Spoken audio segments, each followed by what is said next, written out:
Ladies and gentlemen, what just happened to Ilhan Omar is kind of a political humiliation that you rarely see on Capitol Hill. She panicked, she lashed out, and in the end, she was left utterly dismissed in front of the entire nation. Now, for years, Ilhan Omar has strutted into Congress, acting like the untouchable voice of the radical left, lecturing on Constitution, attacking the military, slamming Trump's America First agenda. But this time, her words collided head on with a MAGA firebrand who wasn't backing down. Now, what followed next wasn't just a debate. It was a brutal smackdown that left Ilhan Omar completely cornered, her credibility was shattered, and her political career teetering on the edge. Now, folks, this wasn't some closed door spat. No, this actually played out in broad daylight with the whole country watching. Omar thought that she could just set the narrative, but instead she triggered a political earthquake. So I want to go ahead and break it all down for you guys. The panic, the humiliation, and of course, this brutal dismissal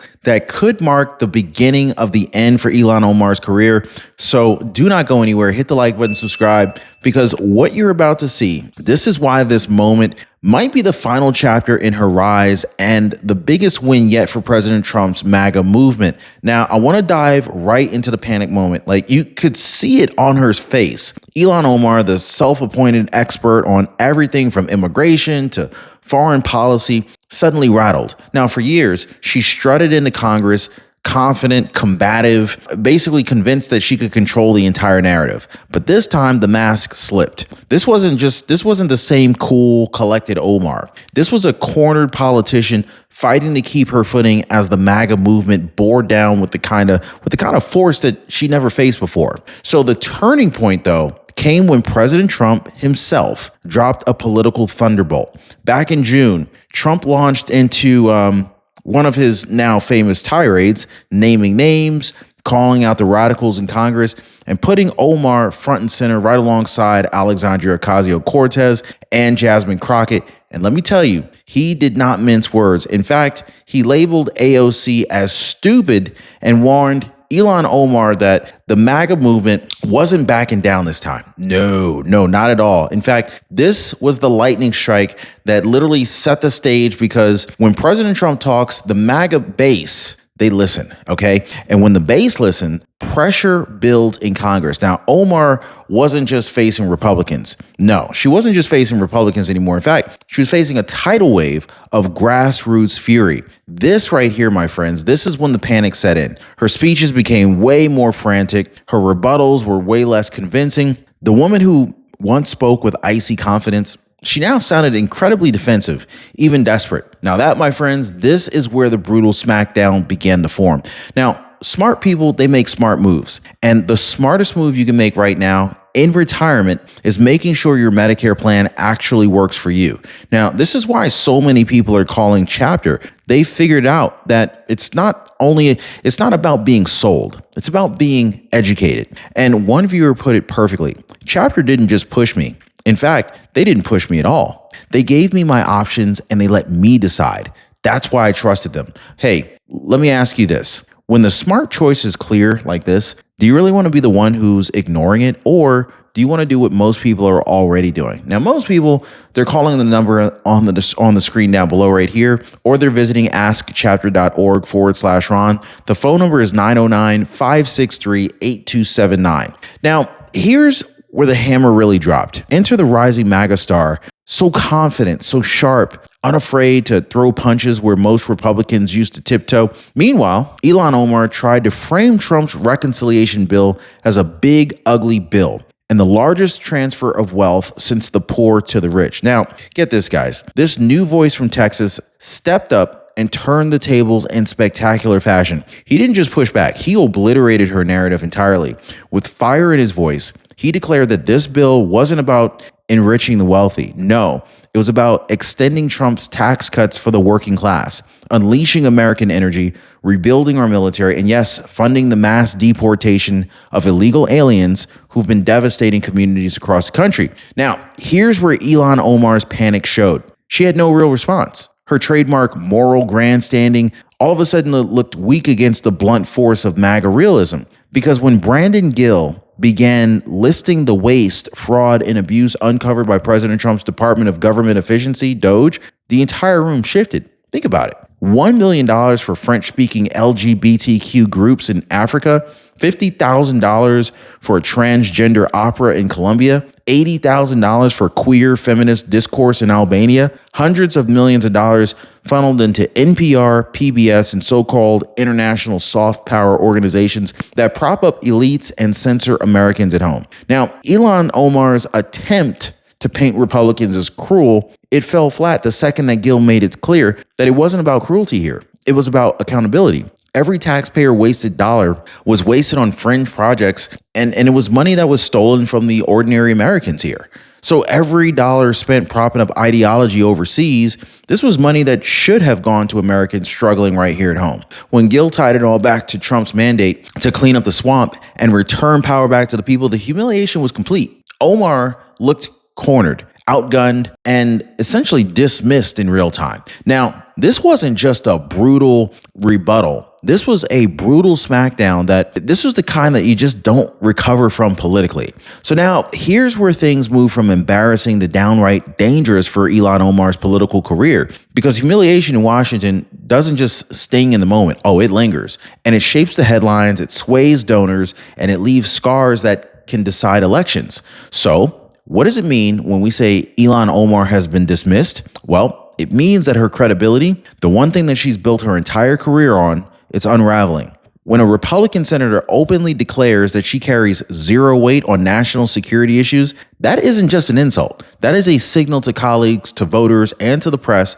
Omar is not taken seriously anymore. And so think about the ripple effect here, right? Committee assignments become vulnerable. Allies become, they start to keep their distance. Opponents smell blood in the water. Every time she stands up to speak, the question hanging over her is no longer what's her position, but does anyone even care, right? So this isn't hypothetical theater, guys. I mean, we've seen it play out before. Remember earlier this year when claims began circulating that Omar had just been removed from the House Foreign Affairs Committee? Well, the story exploded, fueling the narrative that her influence had in fact collapsed. So now, here's the truth. According to PolitiFact, that claim wasn't accurate, okay? She had just been essentially removed at that moment. But the very fact that people believed it so quickly proves just how fragile her standing has become. And, she's become just so politically radioactive that stories of her downfall spread like wildfire. Personally, I think it's highly believable. And this is the real humiliation, guys. It's not just about being called out in the heat of the debate. It's about being perceived as disposable. And in politics, perception often becomes reality. So when we say Omar is dismissed, we're not talking about words being tossed around in committee hearing. We're talking about her entire career trajectory tilting toward the edge of collapse. So here's where the story turns from political debate to personal unraveling. Because when panic takes root in a politician, it doesn't stay confined to policy talking points. It spills out in every interaction, every headline, every moment caught on camera. Now, Omar is no exception to this. After being humiliated in the chamber, her responses started to shift. Gone was the calm, calculated tone that she used in Project. No, she doesn't project that anymore. In fact, in its place, defensive outbursts, shaky rhetoric, and what many saw as pure anger started breaking through the surface. Now, the most glaring example probably came back in May. This is when Omar flat out cursed out a right-wing reporter. The journalist simply pressed her with a question about a man wrongfully deported under immigration policy. It was a fair if tough inquiry, but instead of answering, Ilhan Omar, she completely just snapped. Cameras caught the confrontation, and then suddenly the headlines were not about her legislative priorities. They were more about her meltdown. And so think about that. In politics, perception is everything. If you lose a debate and recover, I don't know if you can really recover that, but when you lose your composure, when you lose control, the public sees that weakness, and weakness in Washington is absolutely fatal. So the panic was no longer just about policy clashes with Republicans. It had become personal at this point. Omar, she looked rattled, angry, exposed, and her opponents seized on it, painting her not just as wrong on issues, but painting her as unfit to lead. Now, ladies and gentlemen, this is the moment when the panic spread from political battlefield straight into her persona. And once that happens, the spiral only accelerates. And so now we come to the part that really takes this from humiliation to existential threat, because what Omar is facing isn't just harsh words across the aisle anymore. This is the full weight of the MAGA machine pressing down on her with consequences that could reshape her entire career. Enter Congressman Brandon Gill, the rising Texas star who's quickly becoming a nightmare for Omar and the rest of the progressive wing. He didn't just call her out in debate. He went further, pushing forward with one of the boldest proposals yet, funding and accelerating mass deportations. Now, think about how that lands for Omar. Omar, by the way, who has made immigration and refugee, issues the heart of her personal story and her political brand. She went from being the voice of resistance to just suddenly realizing, hey, this isn't just policy sparring anymore. This is survival. Deportations, crackdowns, investigations. Oh, these hit directly at her identity, her community, her voters. This is why the panic is so visible, because she knows what's at stake. Now, here's the irony.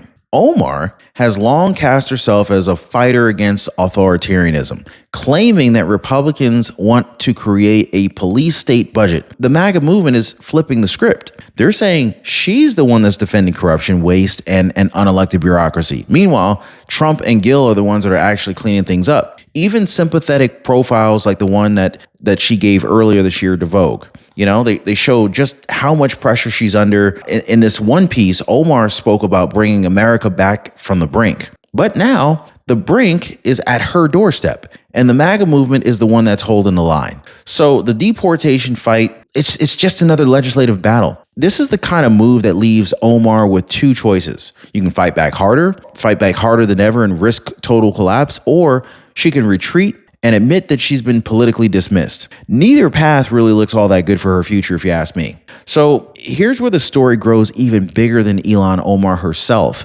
because when a figure like her, once considered untouchable by the progressive left, starts to panic, starts to crack, and ultimately gets dismissed, the ripple effects, they run deep. Now, this isn't just about Ilhan Omar losing face in one debate or taking heat from a MAGA rising star. This is about the message that it sends across the entire progressive caucus. If Omar can be broken, anyone can. I mean, you can feel the fear setting in. Other squad members who once screamed from the rooftops about open borders, radical spending, endless bureaucracy, they're all of a sudden lowering their voices. Why? Because they've seen what happens when MAGA puts the spotlight on waste, fraud, and abuse. And they don't want to be the next target. Let's be honest with you. So the fallout doesn't stop inside the halls of Congress. Out in the real world, voters are watching very closely.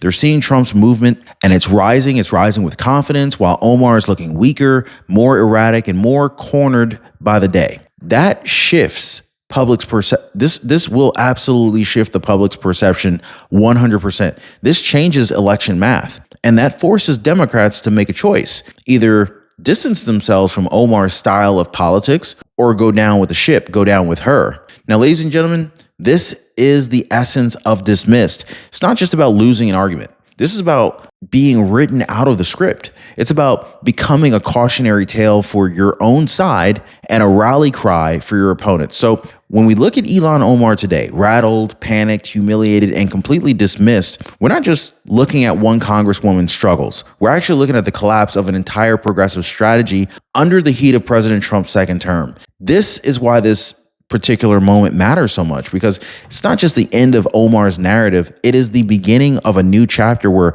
MAGA holds the upper hand and the radical left is just running scared. Now, if you thought this smackdown was brutal, wait until you hear what Trump is up to next, because the Trump era is not slowing down. Ilhan Omar, she panicked, she melted down, and tonight she stands dismissed. Now, the question is, who's next?